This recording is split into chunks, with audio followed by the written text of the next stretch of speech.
Welcome to Influential Entrepreneurs, bringing you interviews with elite business leaders and experts, sharing tips and strategies for elevating your business to the next level. Here's your host, Mike Saunders. Hello and welcome to this episode of Influential Entrepreneurs. This is Mike Saunders, the Authority Positioning Coach, and today we have with us Richard Walsh, who's the author of Escape the Owner Prison, the Contractor's New Way to Scale, Regain Control, and Fast-Track Growth While Loving Life. That's a mouthful. Richard, welcome to the program. I'm excited to dive in. Thank you, Mike. Yeah, me too. Thanks for having me on. I really appreciate it. It's going to be great. You're welcome. And the mouthful is that it's like, hey, I want to scale, I want to regain control, I want to fast track growth, and do all that while loving life, because it seems like the seesaw is tilted on one side there. So I'm excited to hear about your book and bring us up to speed on what led you to write this book about the industry. I'm certain, and I know that you've spent a lot of years in the industry with contractors, which then allowed you to draw from your experiences and reveal some of these techniques to your audience in your book. Absolutely. Yeah, it's been about 30 years, just over 30 years I've been in business. And it started, the book and everything just in the last couple of years is kind of, I did about a year and a half ago, the book itself. But I kind of had 20 years in business. 08, 09 hit the big crash. I lost everything. My business kind of collapsed almost overnight, like a lot of other people at that time, and a lot of reasons. And what I realized was after I had a lot of change. I had 6 small kids, a wife, everything else at the time, and it really I couldn't believe it just like evaporated so quickly. And obviously I had to reinvent, restart. I started other businesses, but I wanted to figure out what really happened because I was the top of my game.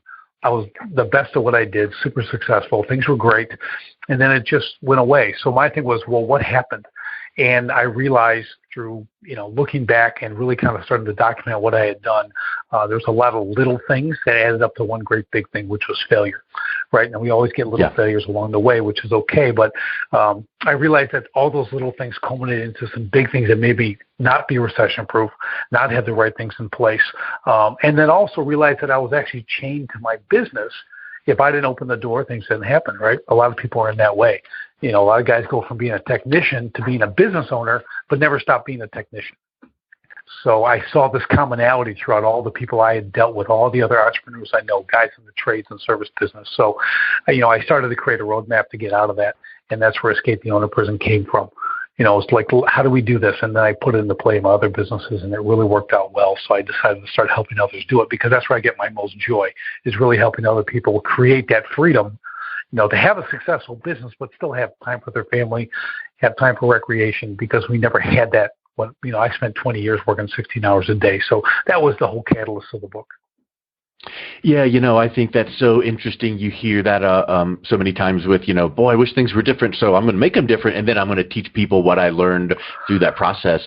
In fact, it's interesting. Just last night I was watching this show that I just came across called Undercover Billionaire, and the guy just goes around to businesses and helps them do a turnaround in like 27 days.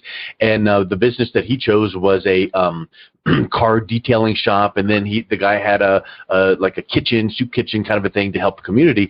And the thing that struck me was, in 27 days, his business literally turned around, but the point was the guy put in the work. And I think that you would agree with the fact that you could take the highlights of your book and you could go, here's what you need to do. These, 19 bullet points. But you still got to do it. So there's a difference between having that head knowledge and then putting it into action, right? Yeah, absolutely. And here's the cool thing about entrepreneurs in general. Also, what I've discovered is we all have a work ethic. There isn't a lot of willing to put in the work. They really do need the direction, though. But accountability and putting in that work, that is the difficult part for anything. Even if you have a regular job, a 9-to-5, you got to put in the work, to keep that job, right? Yeah. And the thing when you're making changes is you've got to put the work in to maintain what you currently have, and then put the extra work in to make the changes to go in a slightly different direction to make things better.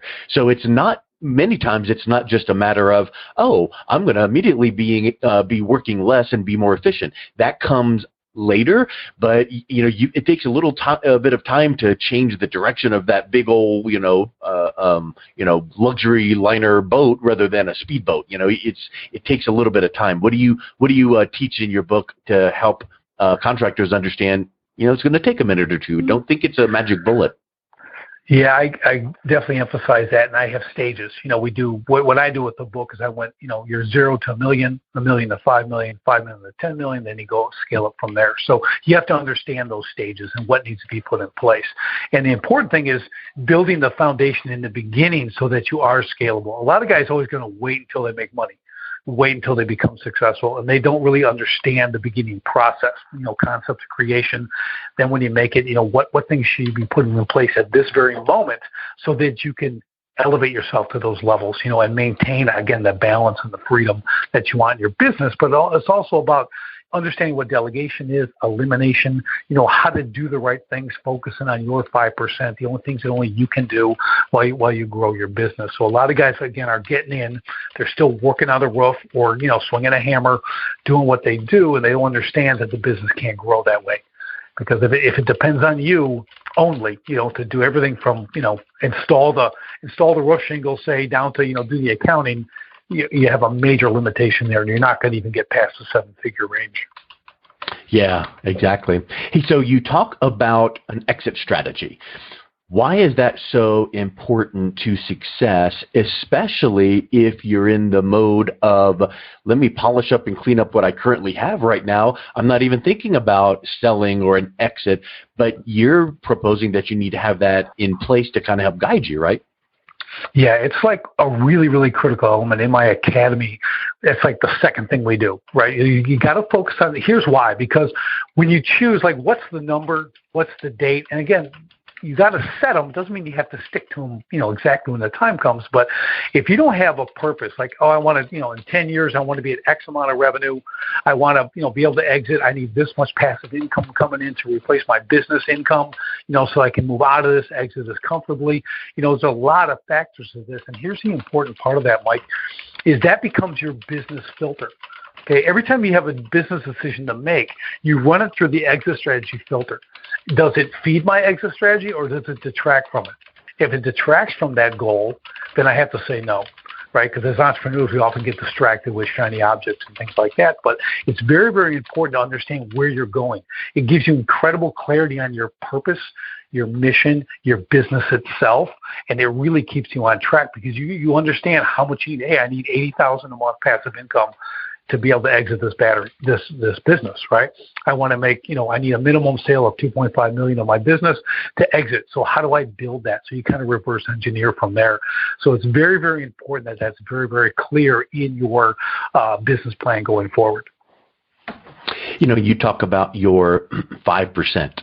So what is that and how should we approach it? And it kind of makes me think about the 80-20 rule. You get 80% of your results from 20% of your effort. So I know that you're focusing in on that 5% to really stay focused. Let's talk a little bit about that because I think that's really important to get owners out of the day-to-day tasks and then focus on what you just described there, begin with the end in mind. Right. If you can't, what you have to understand is what only you can do in your business, right? You're the visionary. Maybe you're focused on the growth, right? Gaining market share, things like that. You don't need to be cleaning toilets. You don't need to be doing the books. Okay. You need to understand the books, but you don't have to write the books, right? You need to, have the office people in place, whether it's virtual systems or in-house, whatever the case, you need to understand that you can't be distracted by those day-to-day tasks. You've got to build the systems and processes and put them in place, the training, everything else, so that the company can operate. You can focus on the bigger picture things. Easily said, I know. And this, when you talked earlier, Mike, about the time that it takes, it does take time. You may not do it in 27 days, okay? You're probably not gonna, but you're gonna build these systems piece by piece. And eventually you've got this incredible company that now is self-reliant, which is what you want. You want people to, you want to empower the people to get things done, right? You want to give them the tools and the systems to make these things happen so that you're able to focus on, again, the big picture. How can I acquire a new market space? How can I go forward? How can I improve the business? What's new things I can bring to my business, my customers, that are going to accelerate my business? things I have the true passion for. Because I guarantee you when you started your business, you didn't have a passion for doing everything in it, right? So you got to find out what that was, figure out exactly what that was, and work for it. It doesn't mean you can do it right out of the chute, but that should be your goal, is to be able to get to that position, because your company will benefit just in a huge way from that. Because it kind of gets back to, if you don't do that, then you're just an employee in your own company. You got out of working for someone else to have your own company, to have that freedom, but you get sucked into the day to day, and it's like, okay, I'm just punching the clock now and working for another boss, which is me. So if you can't escape from that mentality or that vortex, what's the difference in that and what you came out of as an employee? Yeah, I see it, especially in the trades. I see it all the time. Guys are still running materials to job sites. They're talking to every customer. They're on the roof working. They're again. It's like it's insane. I know this firsthand because that's what I used to do. And then until I learned to designate and empower my people and trust them. You may be the greatest at your craft, and that's awesome, right? But your customers, if you have a foreman or you have a crew that's 90% or 95% as good as you, the customer doesn't know the difference. Okay, and you have to be over time, you can impart your techniques and knowledge to make sure that it gets polished up. And I feel like the mentality would be, as that owner, like, well, no one could do it as good as me. Yeah, we just touched on that. But also, but if I'm out there doing this and helping here and loading in this, I'm not having to pay someone, and that's a salary of X and benefit of Y. So I'm just doing this because it's going to help out with cost. But what they need to realize is, if you put that person in there and you are able to step out, maybe you take that extra call in the office and sell that extra job or make that extra connection, and now bring in this massive project that now the crew can get working on. Have you seen that as well? Yeah, absolutely, Mike. That's spot on. So here's the thing. You know what your crew wants? Your crew wants to work. Okay, Yep. They don't want a paycheck every week. They don't want a lull. They don't want 2 days off because you can't start a job. You didn't have enough lined up or whatever. So your focus needs to be on driving revenue, right? Bringing them in, keeping your guys busy. You don't need to, as I tell guys, guys will brag, I carried 2 bundles of shingles up the ladder, loaded the whole roof, just show my guys where they're eating lunch. I said, well, that's great until you take a header off the roof, and now you got a broken back. You're out. You're in the hospital 6 months. Guess where they're going? To your competitor to work, because they want to work. So, okay, tough guy, you don't need to be up there. Okay, you need to be stacking the jobs so they're busy.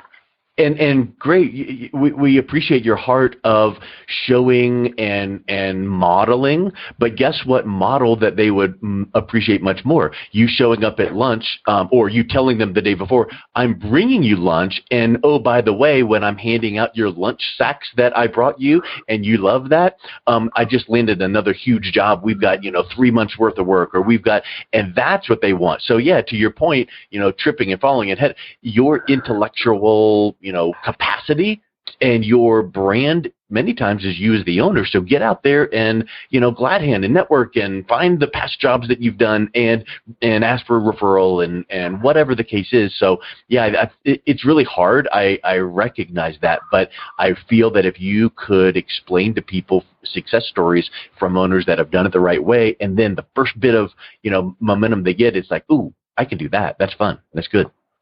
Yeah, it's really helping them with that mind shift change. It really is. Because, I know I love to build stuff. I like to do things. I was great at what I do. So, I want to be a part of it. And every now and then I'll jump in the hole and work and stuff like that. That's all good. But really, it is just, like you said, it's really understanding. They're way more excited knowing they have job security, than having you working side by side. And then, like I said, then missing time off work and whatever the case. Like you said, the more work you get, I would bump up my year-end bonuses for them, because we're seasonal. Maybe there's some time they're laying off, but they get a big check near the end of the year, things like that. I reward, like you said, you bring the lunches, you do things like that. You're able to do a lot more things you can focus on that's going to benefit your people, like training. You can spend more time getting them the best training, making them the best they can be without the fear of thinking they're going to go start their own company like a lot of guys think. It's another reason why they don't want to share their craft. But you make them awesome. Hey, if you know what, they get so good and they go start their own company, I tell them, I'm proud of you. That's the entrepreneurial dream. That's great. I'm all for it because I know the work it takes to make it happen. If they're going to go do it, maybe it'll work, maybe it doesn't. But regardless, I'm proud that I gave them the best training, enough training, and made them so good they want to go out on their own. I don't hold it against them. Yeah, awesome.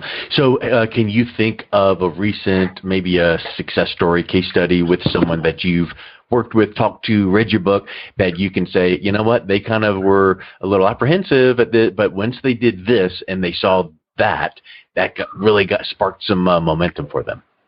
Yeah, I did it with, we go back to the exit strategy aspect. I was bringing that with one of my clients, and when that clicked, I have detail, right? And he sent me the whole. It was amazing what he laid out, right? He'd been in business 5 years already, and never thought of this, never, because guys, just like I did years ago, you never think it's going to end, but all good things end, right? Economies go up and down, things collapse. If 2020 didn't show you that, nothing will. Okay, so things come and go, so it's important. But once you got that clarity, he started implementing things so quickly in his business that exit strategy, it like revolutionized his entire business. The jobs coming in, the focus, everything he was doing, he started, okay, now he's investing in real estate. He's, now he's focused on passive income with his income coming in from the business. So it has a place to go. The key is a lot of these guys make money, but they don't do anything with it. And Parkinson's law says if you don't have a plan, it's going to evaporate.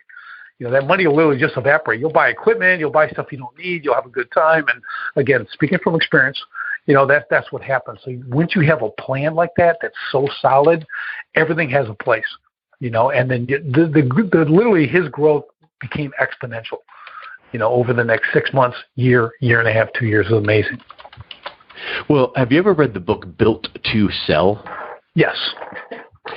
A lot of the things you're talking about remind me of some of the similarities, but the thing I was thinking of is the fictional person in that book was like, I hate my company, I want to sell it, and the consultant says, yeah, but it's in a shambles. You got to polish it up before you're going to get a decent price. So let's work through some things to make it look good. So i.e., let's build an exit strategy. Well, lo and behold, as they fixed this and spruced up that and polished that, all of a sudden now the owner's like, I love what I'm not going to sell, or whatever the case is. But I think that when you form that exit strategy, that helps give guidance, because all of a sudden now you see that dotted line connection of where you're headed, and then that motivates you all the more. And all you've done is clarified what you would like to do one day. Maybe it's not, January the 19th of 2000 and whatever. Maybe it's just, hey, here's where I'd like to be going. And it just really does light that fire in you. I think that's a really great point. Yeah, and it doesn't mean you can't move the goalposts as you get closer. Like you said, you get 8 years in, you want to exit at 10, you're going, I am having a blast. I am making a lot of money. I still have a lot more to do now. So you don't have to it's not a cut in stone. And at the same time, it's so interesting that, until people have that clarity, they're just good. They're going Friday to Friday, literally, like you said about the glorified employee. They're trying to get to next Friday, and that's the most vicious cycle ever. And the next job is paying for the previous job. You know what I mean? Because they just don't have, and it's just, they're down a month, they're out of business. I mean, I see it all the time. It's really terrible. And that's what I want to change. I want to help people get out of that horrible cycle and really create that ability to enjoy what they do and escape the owner prison, have that freedom. It's super, super incredible when you see it click with people. I love it. Yeah. Awesome. Well, let's just wrap up with this, Richard. What's the best way that people could reach out and connect with you and pick up a copy of your book? They can always go to escapetheownerprison.com.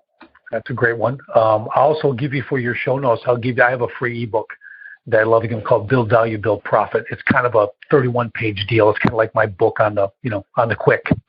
So you can get that. So I'll give that to you too, and they get that. But they can always find me on Facebook, social media, Richard Walsh.